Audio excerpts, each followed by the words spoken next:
This is your last warning. I'll count to 3.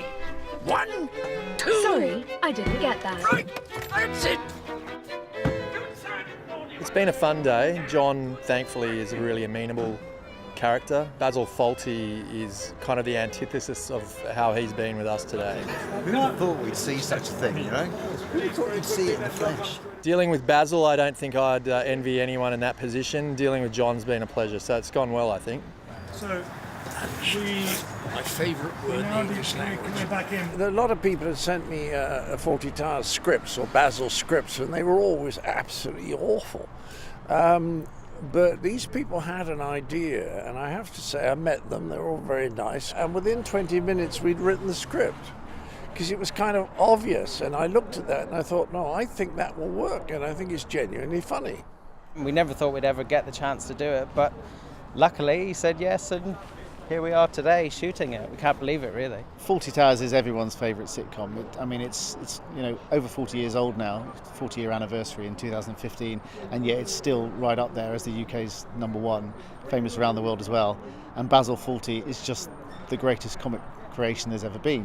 So we thought, well, let's aim for the top. I'm not as tense as I used to be, but I think in a short thing like this, where the takes are so short, there wouldn't be time for the audience to notice that it's easy because the director knows what he's doing. These are very unusual to find a director who knows what he's doing, but this one does. So as far as I'm concerned, he's totally responsible for it.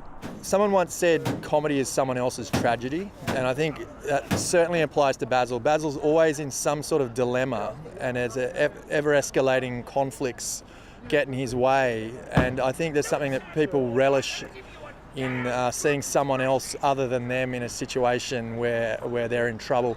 A lot of people spot there's elements of Basil's behaviour that's exactly like they behave.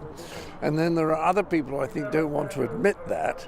So they kind of look at Basil and say, look at that fellow over there. But actually, there's a bit of Basil in most people if they're sufficiently stressed. Basil Fawlty has to be one of the greatest comic creations of all time. And for Should Have Gone to Specsavers, he's perfect. Because he had so many sort of should have moments. They weren't all visual, obviously, and visual eyesight gags, but he is absolutely ripe for a failure to see. Oh, look!